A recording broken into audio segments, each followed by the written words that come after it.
सब लोग आए अभी तक? आई थिंक नहीं आए। ठीक है।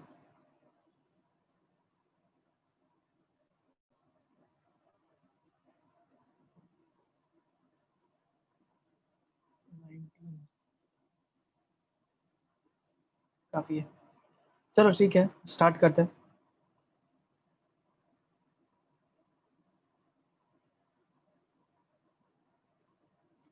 पिछले क्लास में हम ये भी पढ़ा दिया था मैंने मोस्टली तो।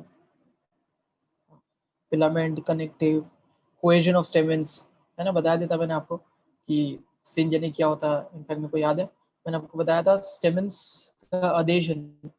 अडेशन, है ना, या तो फिलामेंट से फ्यूज होगा या एंथर की मदद से फ्यूज होगा। अगर फिलामेंट्स की मदद से फ्यूज होता है, condition is known as adelphy. Please इसको क्लियर रखना। ठीक है। फ्यूजन, यहाँ पे क्वेश्चन की बात चल रही है, सॉरी। क्वेश्चन में अगर वो लोग फ्यूज हो रहे हैं with the help of filaments, the help of filament, condition is known as adelphy. ठीक है। बट एंथर फ्री है। बट अगर एंथर फ्यूज है और फिलामेंट फ्री है, एंथर फ्यूज है, फिलामेंट फ्री है, then condition is known as syngenesy. Condition is known as syngenesy. ठीक है। It is observed in case of sunflower, very easy to remember as well कि S for syngenesy है और S for sunflower है। अब उससे याद भी कर सकते हो, टफ नहीं है। ठीक है। अडेशन इजी है। अडेशन के अंदर एपीफाइलस और एपीपेटालस कंडीशंस होती है। एपीफाइलस और एपीपेटालस, ये भी मेरे ख्याल से मैं बता चुका हूँ, तो रिपीट करने की जरूरत नहीं है। गाइनोशियम की बात करें तो फीमेल रिप्रोडक्टिव स्ट्रक्चर है, इनर मोस्ट है सबसे ज्यादा, है ना। इसके इंडिविजुअल मेंबर को हम कार्पेल या पिस्टिल बोलते हैं। It is also known as pistil. Individual member of gynoecium is known as carpel. ना, ये एक हो सकते हैं, एक से ज्यादा भी हो सकते हैं, है ना। फ्यूज होंगे तो हम क्या बोलेंगे? सिन कार्पस। यहाँ पर पॉली और गैमो वर्ड यूज नहीं होता है। यहाँ पर सिन कार्पस और अपोकार्पस वर्ड यूज होता है ना। अगर ये लोग फ्यूज है then condition is known as syncarpous, और अगर फ्री है then condition is known as apocarpous, है ना। एक लाइन लिखी हुई है, polycarpellary gynoecium can be bicarpellary. Obviously polycarpellary मतलब एक से ज्यादा कार्पेल्स होना, तो वो बाई कार्पेलरी भी हो सकता है, ट्राई कार्पेलरी भी हो सकता है, पेंटा कार्पेलरी भी हो सकता है ना। डिपेंड्स। अगर दो कार्पेलरी तो बाई कार्पेलरी, ट्राई कार्पेलरी, पेंटा कार्पेलरी।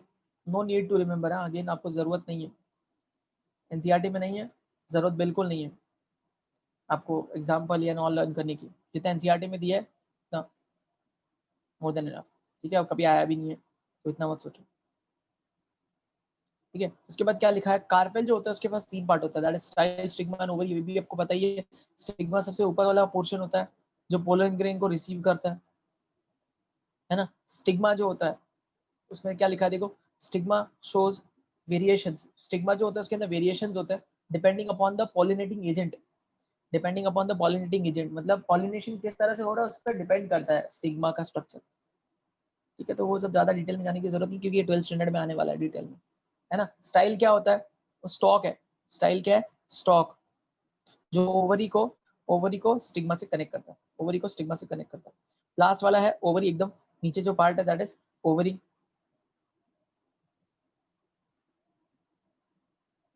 क्या बोल रहे हो? स्टाइल पेटल्स और सेपल्स के बीच में? नहीं नहीं नहीं, किसने बोला आपको ऐसा? स्टाइल तो कार्पेल का पार्ट है। स्टाइल पढ़ाया था ना मैंने।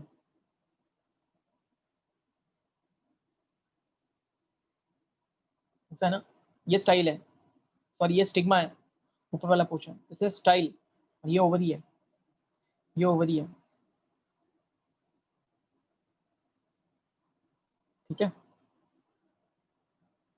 एनसीईआरटी में ओवर, एनसीईआरटी में भी गाइनोशियम ही दिया हुआ है। ठीक है। तो ovary is the basal swollen fertile part. Obviously fertile है क्योंकि उसके अंदर ओवम होता है, एग होता है, फर्टाइल ही होगा, है ना। Ovules are produce inside the ovary. Ovule के अंदर ओवरी, ओवरी के अंदर ओव्यूल्स होते हैं। ओवरी के अंदर ओव्यूल्स होते हैं। जब फर्टिलाइजेशन हो जाता है तो ओवरी जो है वो किस में कन्वर्ट हो जाती है? Please answer. ओवरी किस में कन्वर्ट हो जाती है आफ्टर फर्टिलाइजेशन? किसी को आंसर पता है तो बताओ। After fertilisation ovary is converted into, perfect, है ना, सही आंसर है। फ्रूट में कन्वर्ट होते हैं। और ओव्यूल किस में कन्वर्ट होता है?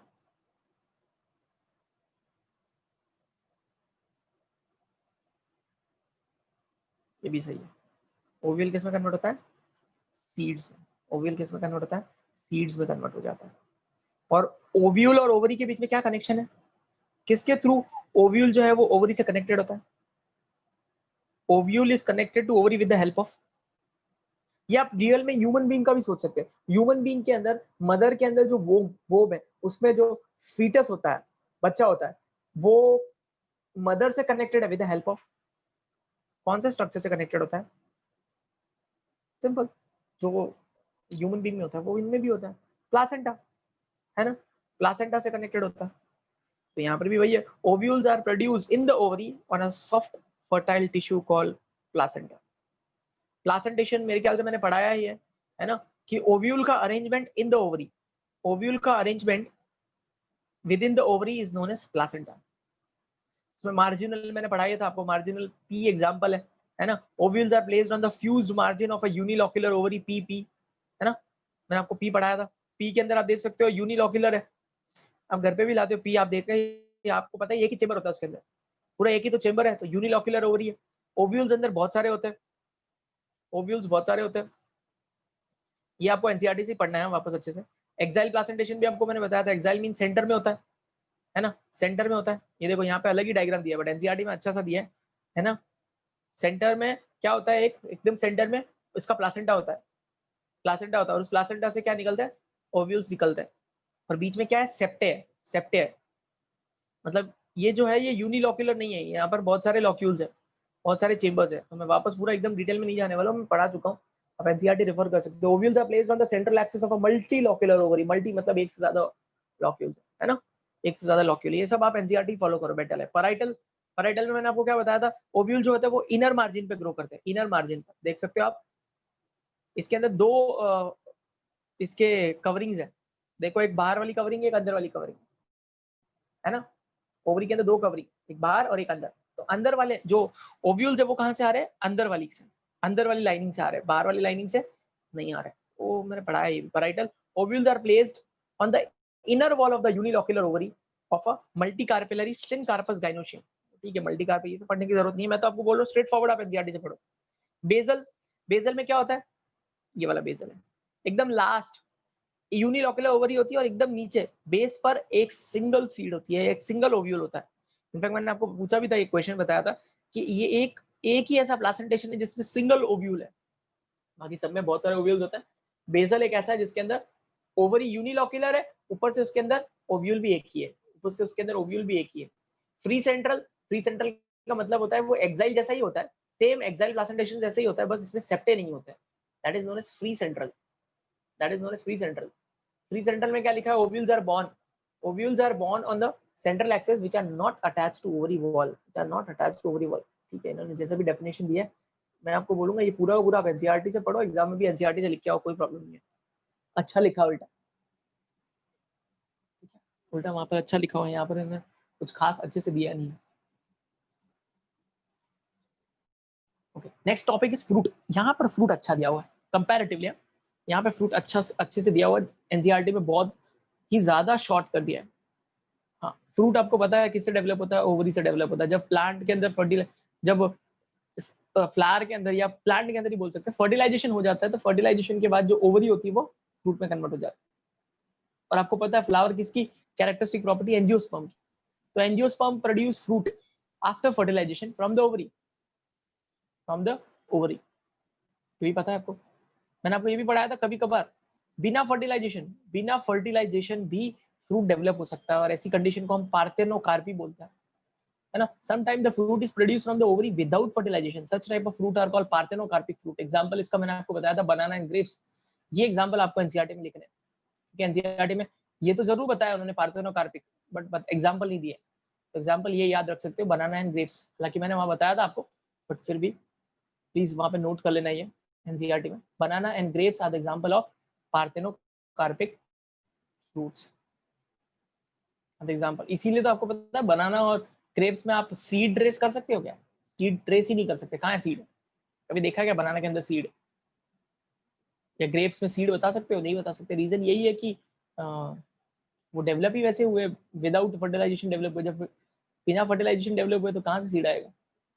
ठीक है, एक्सेट्रा विदाउट, तो क्या लिखा है एक्सेट्रा विदाउट और विथ वन और मोर सीड्स, हो भी सकता है नहीं भी हो सकता है, सीड का इंपॉर्टेंस नहीं है, मेन इतना याद रखना है आपको, विदाउट फर्टिलाइजेशन अगर कोई भी चीज बनती है that is known as parthenocarpy. अब यहाँ पे फ्रूट बन रहा है इसलिए पार्थेनोकार्पिक फ्रूट।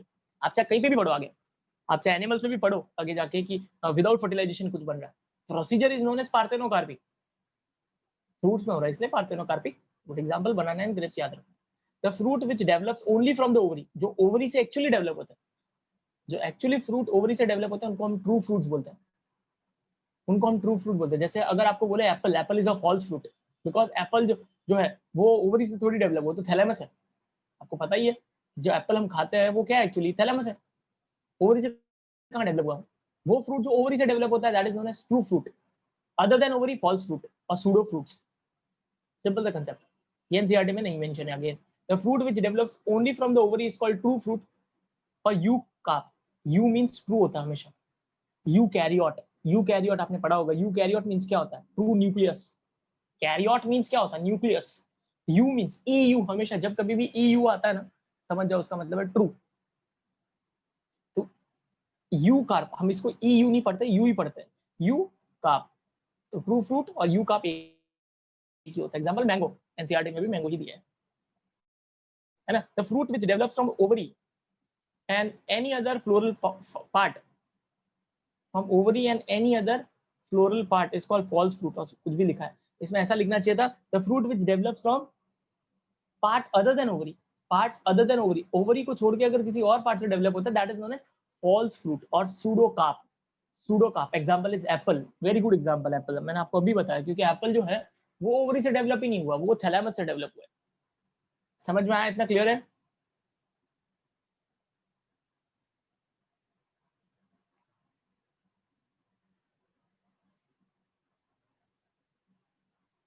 ठीक है ना। तो ये सब चीजें, कुछ चीजें ऐसी है जो आप एनसीईआरटी में नोट कर सकते हो। एक तो पार्थेनोकार्पिक फ्रूट का एग्जांपल नोट कर लेना प्लीज, वेरी वेरी इंपॉर्टेंट। और एक चीज ये नोट कर लेना कि ओवरी से डेवलप आने, जो फ्रूट ओवरी से डेवलप होता है उसको हम ट्रू फ्रूट या यू कार्प बोलते हैं, जो अदर देन ओवरी से डेवलप होता है that is known as false fruit और pseudocarp, that is known as false fruit और सूडोकार्प, सिंपल। ठीक है, देखो एप्पल में दिखाया भी है। आप हम यही वाला हिस्सा खाते हैं एप्पल का, देखो उधर लिखा है थैलेमस, दैट इज थैलेमस। ठीक है, ज्यादा डिटेल में जाने की जरूरत नहीं, बहुत कुछ होता है बट ऊपर ऊपर से। उसके बाद देखो क्या दिया, और अब यहाँ पर फ्रूट्स के बारे में बहुत अच्छा दिया और वो रिक्वायर्ड भी था, अच्छा हुआ यहाँ पर दिया है। और इनफैक्ट मैं तो बोलूंगा आपको और डिटेल में पढ़ने की जरूरत है फ्रूट, बट अभी नहीं, ये भी हम बाद में पढ़ेंगे। मैं नहीं चाहता अभी और इस चैप्टर को एक्सटेंड करें, वो मैं बाद में पढ़ाऊंगा। अभी तो फिलहाल इसमें जितना दिया उतना भी पढ़ लोगे तो बहुत अच्छी बात है। तो जो जो मैं बोलूंगा वो आप प्लीज एनसीईआरटी में एंटर कर लेना, एनसीईआरटी में एंटर कर लेना, लिख लेना। देखो आप सबने देखा होगा कि टोमेटो, टोमेटो आपको बचपन से लग रहा है वेजिटेबल है, बट इन्होंने देखो टाइप्स ऑफ फ्रूट में टोमेटो बना रखा है। ठीक है, तो वही मैं आपको बोल रहा हूँ, बॉटनी के हिसाब से वेजिटेबल एक्चुअली नहीं होता है, वेजिटेबल की कोई डेफिनेशन नहीं है। ओके, आगे देखते हैं। True fruits has a wall that is pericarp. हमें पता है कि जो ट्रू फ्रूट्स होते हैं उनके पास पेरिकार्प होता है। अगर वो फ्रूट, अभी फ्रूट भी दो टाइप के होते हैं, ड्राई एंड फ्लैशी, एनसीईआरटी में बता चुका हूँ, ड्राई एंड फ्लैशी। अगर फ्लैशी हुआ फ्रूट, अगर फ्लैशी हुआ तो पेरिकार्प 3 पार्ट में डिवाइड हो जाता है, एपिकार्प, मेसोकार्प, एंडोकार्प। मैं फिर से बोल रहा हूँ, अगर फ्रूट फ्लैशी हुआ, इफ फ्रूट इज फ्लैशी, तो ही उसका पेरिकार्प जो है वो 3 पार्ट में डिवाइड होता है, that is epicarp, mesocarp, endocarp. अगर फ्लैशी नहीं है, ड्राई है, तो उसका पेरिकार्प 3 पार्ट में डिवाइड नहीं होता, उसको फिर हम सिर्फ पेरिकार्प ही बोलते हैं। ठीक है, तो ध्यान रखना है। यहाँ लिखा है pericarp is further divided into outer epicarp, middle mesocarp and inner endocarp. गलत दिखा है इनको, एक्चुअली ऐसा लिखना चाहिए था, if pericarp, if fruit is fleshy then only pericarp is divided, but ठीक है।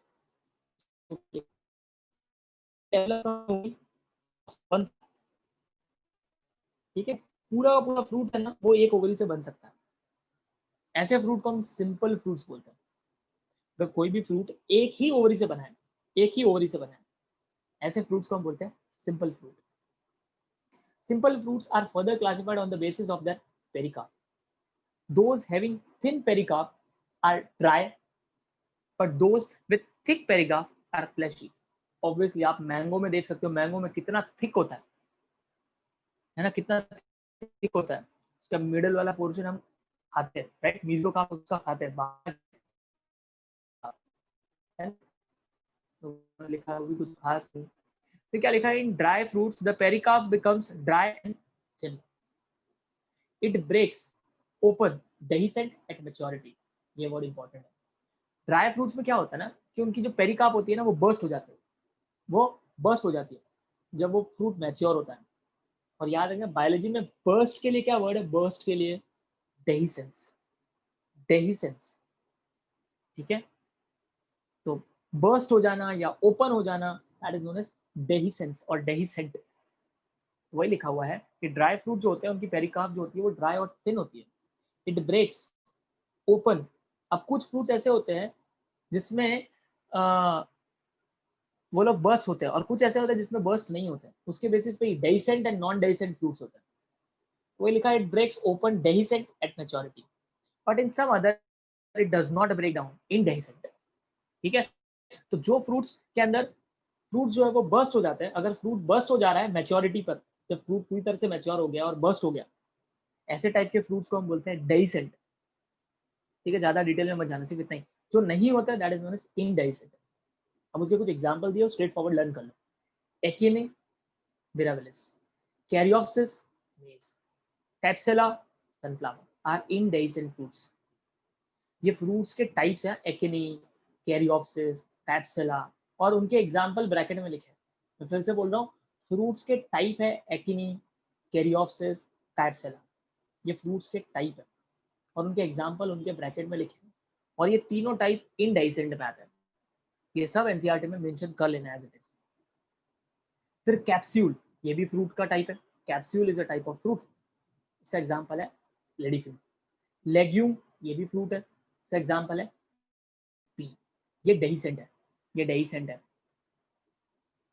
ठीक है। ये बर्स्ट हो सकते हैं मैच्योरिटी के बाद, ठीक है। तो ये एनसीईआरटी में नहीं दिया है, बट आपको ये लिखना है, सामने आ सकता है कैप्सूल, इसमें से कौन सा कैप्सूल फ्रूट है, इसमें से कौन सा लेग्यूम फ्रूट है, ठीक है। In fleshy fruits berry, berry again is a type of fruit, berry का example is tomato, has a very soft pericarp, but drupe, जो आपने एनसीईआरटी में पढ़ा, एनसीईआरटी में सिर्फ ड्रूप फ्रूट दिया है।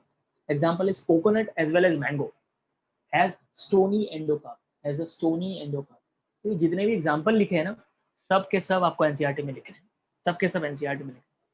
टाइप्स ऑफ फ्रूट्स में कौन से पहला आप क्या करोगे, सेक्शन बनाना, इंडेक्सेंट में 3 दिए, तीनों लिख लेना।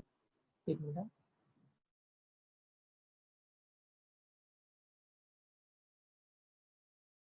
ओके।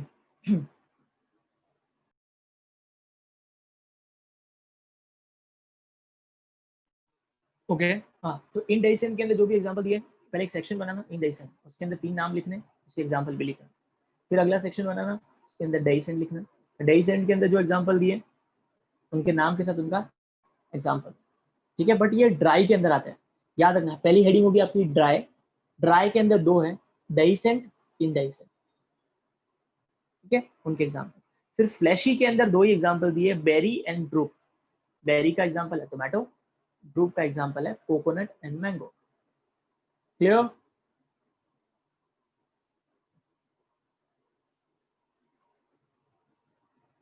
इतना समझा?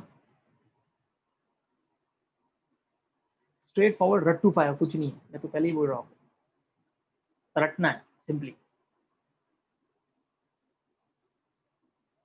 ठीक है। कभी कभार नसीब खराब होता है ना, ये सब क्वेश्चन आ जाते हैं, इसलिए मैं आपको बोल रहा हूँ।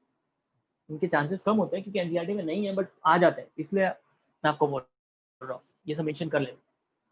अदरवाइज मैं आपको कभी नहीं बोलता ये सब झंझट याद करने के लिए इतना, बट क्योंकि आते हैं तो दिखना ही बेटर है, ठीक है। और ये जितनी भी अपने हमने सब चीजें देखी, डेसेंट, इनडेसेंट, फ्लैशी, ड्राई, ये सब सिंपल फ्रूट्स है, सब सिंपल फ्रूट्स की बात चल रही थी। और सिंपल फ्रूट मतलब क्या होता है, जो एक ओवरी से डेवलप, पूरा का पूरा फ्रूट किससे डेवलप हुआ, एक ही ओवरी से, एक ही ओवरी से, ठीक है। अगर एक से ज्यादा ओवरी से फ्रूट डेवलप होता है, देखो लिखा भी है, many ovaries, many ovaries of apocarpous gynoecium, apo means 3, है ना, मतलब एक ऐसी बहुत सारी ओवरीज है और सारी की सारी ओवरीज फ्री है, apocarpous can form a one fruit, वो भी एक फ्रूट बना सकते हैं। ऐसे फ्रूट को बोलते हैं एग्रीगेट फ्रूट, ऐसे फ्रूट को बोलते हैं एग्रीगेट फ्रूट। जैसे आप देख सकते हो कस्टर्ड एप्पल, आप कस्टर्ड एप्पल में देखो ना, आपको ऐसे ऐसे छोटे छोटे छोटे छोटे हिस्से दिखेंगे, तो एक्चुअली क्या है, वो एक्चुअली एक एक ओवरी है, तो उसमें बहुत सारे फ्रूट्स एग्रीगेट होकर वो एक कंप्लीट फ्रूट है। हालांकि हम लोग लेमन लैंग्वेज में बोलेंगे वो एक कंप्लीट फ्रूट है, बट एक्चुअली वो कंप्लीट फ्रूट नहीं है, उसमें बहुत सारे छोटे छोटे छोटे छोटे फ्रूट है। ठीक है, वैसे आप पाइनएप्पल को देखोगे ना, तो pineapple pineapple is not a aggregate fruit. Pineapple जो है वो, उसमें क्या होता है, पूरा का पूरा इनफ्लोरेसेंस, आपको पता है इनफ्लोरेसेंस के अंदर बहुत सारे फ्लावर्स होते हैं, इनफ्लोरेसेंस के अंदर बहुत सारे फ्लावर्स होते हैं। तो ये एक ऐसा टाइप का फ्रूट है ना पाइनएप्पल, जिसके अंदर पूरा का पूरा इनफ्लोरेसेंस ही फ्रूट में कन्वर्ट हो जाता है, पूरा का पूरा इनफ्लोरेसेंस ही एक सिंगल फ्रूट में कन्वर्ट हो गया। नॉर्मली एक फ्लावर के अंदर जो एक ओवरी होती है, उससे एक फ्रूट बनता है, उससे एक फ्रूट बनता है। ये बातें समझना, पाइनएप्पल एक ऐसा फ्रूट है जिसके अंदर पूरा का पूरा इन्फ्लोरेसेंस, जिसमें बहुत सारे फ्लावर्स होंगे, बहुत सारे फ्लावर्स पे बहुत सारी ओवरीज होगी, सारे से एक फ्रूट बन जाता है। तो ऐसा क्वेश्चन आता है, ऐसा कौन सा फ्रूट है जिसमें पूरा का पूरा इन्फ्लोरेसेंस जो है वो फ्रूट में कन्वर्ट हो जाता है, उसका एग्जांपल है पाइनएप्पल। ऐसे को कंपोजिट फ्रूट बोलते हैं। आगे आएगा, देखो, many ovaries of apocarpous, please remember apocarpous as well. बहुत सारी ओवरीज है, बट गाइनोशियम जैसा है अपोकार्पस, ऐसे को बोलते हैं एग्रीगेट फ्रूट। आप ऐसे भी याद रख सकते हो, A for aggregate, A for apocarpous. अब एग्रीगेट भी वापस डिवाइडेड है, एग्रीगेट के अंदर बहुत सारे टाइप्स है। इटैरियो, देखो aggregate fruits are a collection, etaerio of many types. ठीक है, इटैरियो मीन्स ग्रुप। अभी देखो उसमें क्या है, etaerio of achenes, etaerio of berries, etaerio of follicles. तो etaerio of achenes strawberry, etaerio of berries custard apple, etaerio of follicles calotropis. मैं तो आपको बोलूंगा सिर्फ दो एग्जांपल याद रखो, etaerio of achenes that is strawberry, and etaerio of berries that is custard apple. और अगर आपको ये भी याद नहीं होता etaerio of achenes, etaerio of berries, तो सिंपली इतना याद रखो कि strawberry and custard Apple are the types of aggregate apples, other sorry aggregate fruit, are the types of aggregate fruits। या फिर ये ऐसे फ्रूट है जो बहुत सारी ओवरीज से बने हुए हैं और सारी ओवरीज फ्री थी, सारी ओवरीज फ्री थी अपोकार्पस। अब what is the difference between aggregate fruit and composite fruit? हल्का सा डिफरेंस। यहाँ क्या था, अपोकार्पस ना, वहां सिनकार्पस, वहां सिनकार्पस। तो देखो क्या लिखा है, many ovaries of many flower but of one inflorescence, पूरा का पूरा inflorescence can form one fruit, such fruits are called composite fruits, such fruits are composite fruits.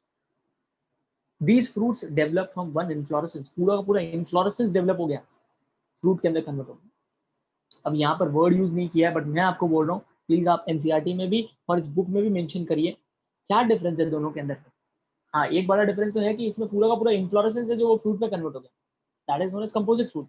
But एक और मेजर डिफरेंस है, एग्रीगेट फ्रूट जो है ना, वो अपोकार्पस ओवरी से डेवलप होता है, जबकि कंपोजिट फ्रूट जो है ना, वो सिनकार्पस ओवरी से डेवलप होता है। वेरी इंपॉर्टेंट पॉइंट, ये भी नीट में आया हुआ है क्वेश्चन, नीट एआईपीएमटी किसी ना किसी में आया है, तो प्लीज इसको भी नोट कर लेना।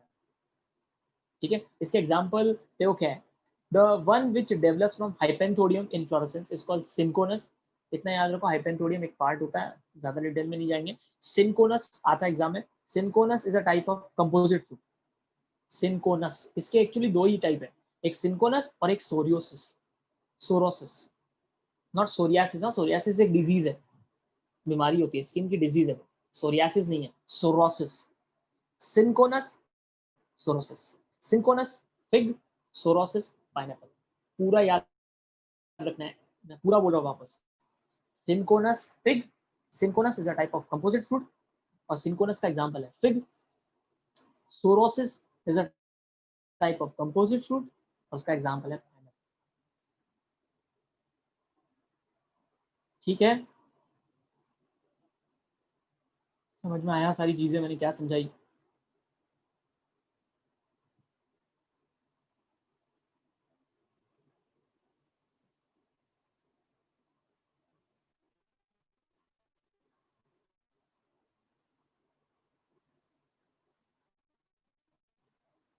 लगता है कुछ लोग सो गए।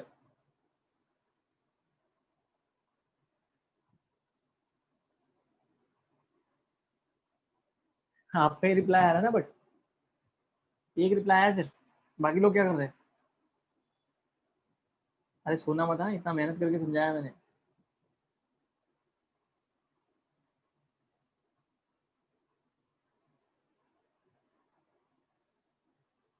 हाँ, तो अब मैं पूरा बता रहा, आप बुक में कैसे लिखोगे। हेडिंग डालोगे फ्रूट। फ्रूट को 3 पार्ट में डिवाइड करना, क्लासिफाई करना। Simple fruit, aggregate fruit, composite fruit. ठीक है, पहले मैं शॉर्ट वाला बता रहा हूँ। एग्रीगेट फ्रूट, एग्रीगेट फ्रूट के नीचे क्या लिखोगे? किससे डेवलप हो रहा है वो लिखोगे। किससे डेवलप होता है वो? Many ovaries, many ovaries of apocarpous gynoecium. Many ovaries of apocarpous gynoecium, सिर्फ इतना लिखना। फिर उसके नीचे उसके एग्जांपल्स लिखेंगे। क्या एग्जांपल लिखोगे उसके अंदर? स्ट्रॉबेरी, कस्टर्ड एप्पल, बस। ये इटैरियो विटैरियो मत लिखो, चलेगा। हो गया एग्रीगेट, खत्म। फिर उसके बाद कंपोजिट में क्या लिखोगे? कंपोजिट में लिखोगे entire inflorescence is converted into a fruit. Entire inflorescence is converted into a fruit. दूसरी बात ये लिखोगे कि it develops from many ovaries of Syncarpus gynoecium. Many ovaries of Syncarpus gynoecium. तीसरा पॉइंट क्या लिखोगे? तीसरा पॉइंट लिखोगे सिंकोनस फिग, सोरोसिस पाइनएप्पल। ठीक है, ये हाइपेंथोडियम, कैटकिन समझ में भी नहीं आएगा अभी आपको फिलहाल, और आपको लिखना भी नहीं है, जरूरत नहीं होगी। ये हो गया हमारा एग्रीगेट और कंपोजिट। अब आते हैं सिंपल फ्रूट। सिंपल फ्रूट पहले तो लिखोगे it develops from, it develops from single ovary, it develops from single ovary. अब सिंपल फ्रूट, सिंपल फ्रूट दो टाइप के होते हैं। कौन से दो टाइप? एक होगा फ्लैशी और एक होगा ड्राई। Fleshy, dry. अब फ्लैशी वाला टॉपिक इजी है, फ्लैशी में सिर्फ दो ही आने वाले हैं। क्या? एक आ जाएगा बेरी, जिसमें आप टोमेटो एग्जाम्पल लिखोगे। एक आ जाएगा ड्रूप, जिसमें आप कोकोनट और मैंगो लिखोगे। फिर आने वाला है ड्राई। ड्राई वापस दो पार्ट में डिवाइडेड, डेहिसेंट, इनडेहिसेंट। डेहिसेंट, डेहिसेंट। डेहिसेंट में जो भी इस बुक में एग्जांपल लिखे हैं वो सारे लिख लेना। इनडेहिसेंट में जो भी एग्जांपल लिखे, इस तरह से आपका पूरा एक क्लासिफिकेशन टाइप बन जाएगा और इसको याद करना भी इजी होगा। मैं क्लासरूम में होता मैं आपको बता देता ड्रॉ करके, बट अभी फिलहाल आपको करना होगा। मैंने पूरा डिस्कस कर लिया, समझा? आप बना लोगे ऐसा चार्ट?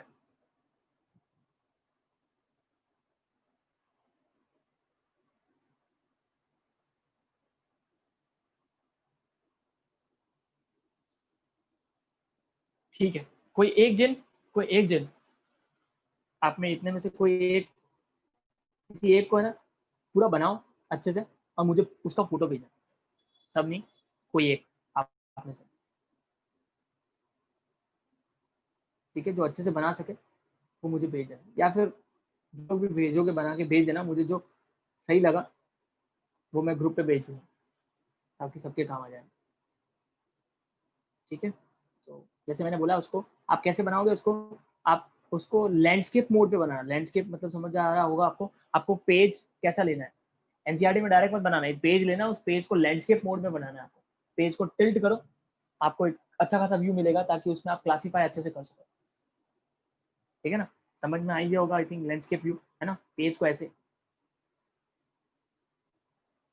ये फॉर्मेट में क्लासिफिकेशन, ऐसे क्लासिफिकेशन बनाना है। मैंने लाइंस बनाई ताकि आपको समझ में आए, ऐसे इस तरह से आप क्लासिफिकेशन, और फिर उस पेज को निकाल के एनसीईआरटी में चिपका देना। ठीक है, क्लियर?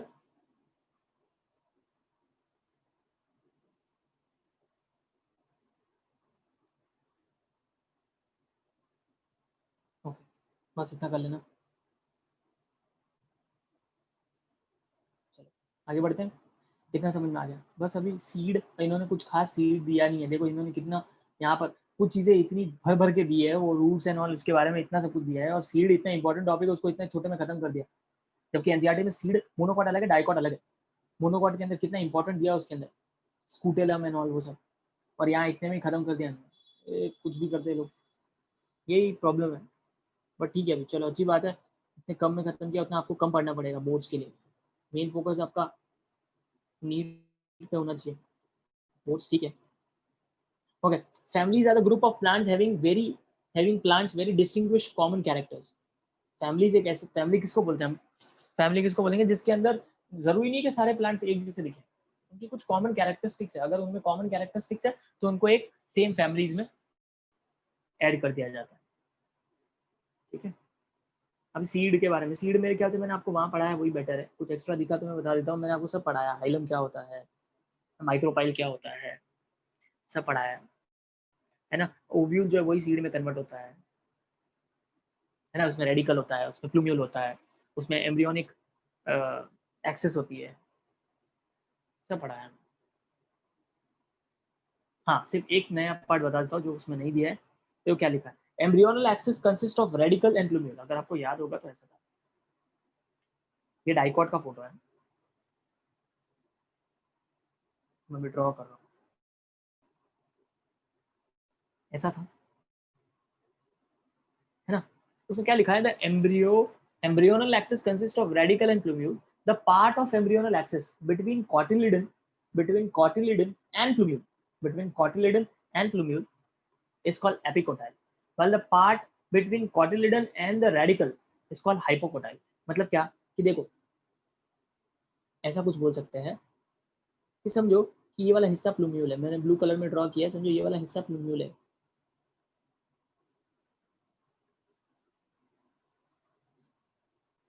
ठीक है, इतना हिस्सा प्लूम्यूल है और ये वाला रेडिकल है, रेडिकल। अब आपको पता है कि एम्ब्रियोनल एक्सिस क्या है, एम्ब्रियोनल एक्सिस ये इतना हिस्सा है जो मैंने ग्रीन में ड्रॉ किया, दिस इज एम्ब्रियोनल एक्सिस, ठीक है। तो आप देख सकते हो कि एम्ब्रियोनल एक्सिस और प्लूम्यूल के बीच में थोड़ी सी जगह है, एम्ब्रियोनल एक्सिस और प्लूम्यूल के बीच में थोड़ी सी जगह है, तो वो जो एरिया है एम्ब्रियोनल एक्सिस और प्लूम्यूल के बीच में थोड़ी सी जगह, ये वाला हिस्सा, उसको बोलते हैं एपिकोटाइल, एपी मींस ऊपर, एपिकोटाइल। और एम्ब्रियोनल एक्सिस और रेडिकल के बीच में भी थोड़ी सी जगह है, एम्ब्रियोनल एक्सिस और रेडिकल के बीच में भी थोड़ी सी जगह है, क्योंकि वो नीचे है, that's why it is known as hypocotyl, hypocotyl. तो एपिकोटाइल क्या होता है, area between plumule and cotyledon, area between the plumule and the embryonal axis, cotyledon part of embryonal axis, cotyledon part of the embryonal axis, cotyledon part of embryonal axis, क्योंकि आपको पता है कि बाकी पूरा बचा हुआ, ये जितना भी बचा हुआ ये सब क्या है, cotyledon, दिस इज cotyledon, ये पूरा पूरा cotyledon है, ये सब cotyledon, ठीक है, that is known as epicotyl and hypocotyl, है ना। बाकी एंडोस्पर्म मैंने आपको बताया था, एंडोस्पर्म क्या होता है, एंडोस्पर्म जो सीड को खाना प्रोवाइड करता है या फिर ओव्यूल को खाना प्रोवाइड करता है, एम्ब्रियो को खाना प्रोवाइड करता है ड्यूरिंग मैच्योरिटी, है ना। मैंने पूरा बताया था कि अगर वो अपने आप को पूरी तरह से खत्म कर देता है, बेचारे सीड को खाना देते देते, मतलब एम्ब्रियो को खाना देते देते, अगर वो जब मैच्योर हो जाएगा एम्ब्रियो, और एम्ब्रियो मैच्योर हो गया और एंडोस्पर्म पूरी तरह से खत्म हो गया, ऐसी सीड्स को हम क्या बोलते थे, नॉन एंडोस्पर्मिक सीड, है ना। बट अगर उसने खाना दे रहा है, वो एम्ब्रियो एंडोस्पर्म खाना दे रहा है एम्ब्रियो को, और सीड मैच और एम्ब्रियो मैच्योर भी हो गया, बट अभी भी एंडोस्पर्म पीछे रह गया, तो ऐसे को क्या बोलते हैं, एंडोस्पर्मिक सीड और एल्ब्यूमिनस सीड्स, है ना। सिंपल, इतना सा आपको ध्यान रखना। तो उन्होंने ज्यादा बेटर दिया है, ये सब जो दिया इससे ज्यादा बेटर दिया, ठीक है, क्लियर है ये।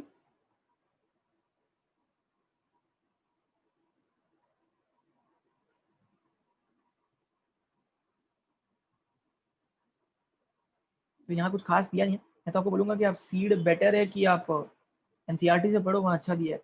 मोनोकोटिलिडन तो इन्होंने पूरी तरह से गायब ही कर दिया, हाँ मोनोकोटिलिडन के बारे में दिया, और मोनोकोटिलिडन बहुत इंपॉर्टेंट है नीट पॉइंट ऑफ व्यू से, बहुत ज्यादा इंपॉर्टेंट, कितनी बार क्वेश्चन आया उसको, ठीक है। उसके बाद अभी फैमिलीज के बारे में, आई थिंक फैमिलीज बेटर है, आप एनसीईआरटी से पढ़ो, यहाँ कुछ खास दिया नहीं है,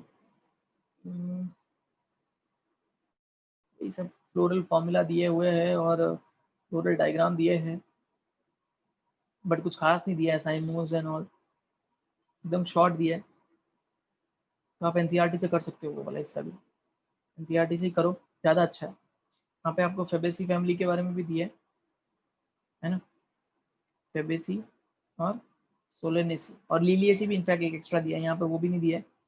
तो जो बोर्ड वाले स्टूडेंट्स हैं वो लोग सिर्फ सोलेनेसी और जो बोर्ड एग्जाम मतलब 11th के अंदर कॉलेज के एग्जाम लिखेंगे वो लोग सिर्फ फेबेसी और सोलेनेसी पढ़ो, बट जो नीट स्टूडेंट है उनको तीनों पढ़ने हैं जो एनसीईआरटी में दिए हुए।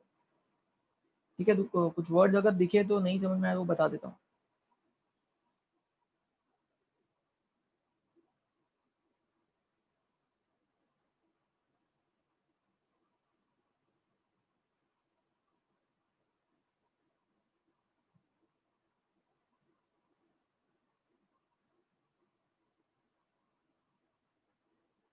कोई ऐसा वर्ड नहीं है जो आपको समझ में नहीं आएगा जिन्होंने अच्छे से लेक्चर अटेंड किया है। तो आप रीड कर सकते हो, जो गवर्नमेंट एग्जाम देने वाले कॉलेज के एग्जाम देंगे वो लोग भी आप यहाँ से पढ़ोगे आपको समझ में आ जाएगा।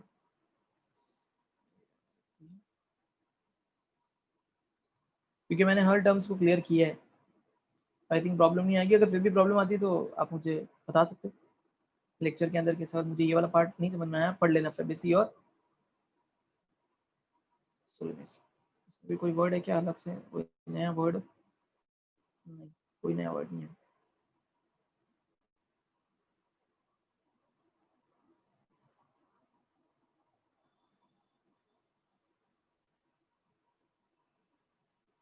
क्लियर? किसी को कोई डाउट, कुछ पूछना है?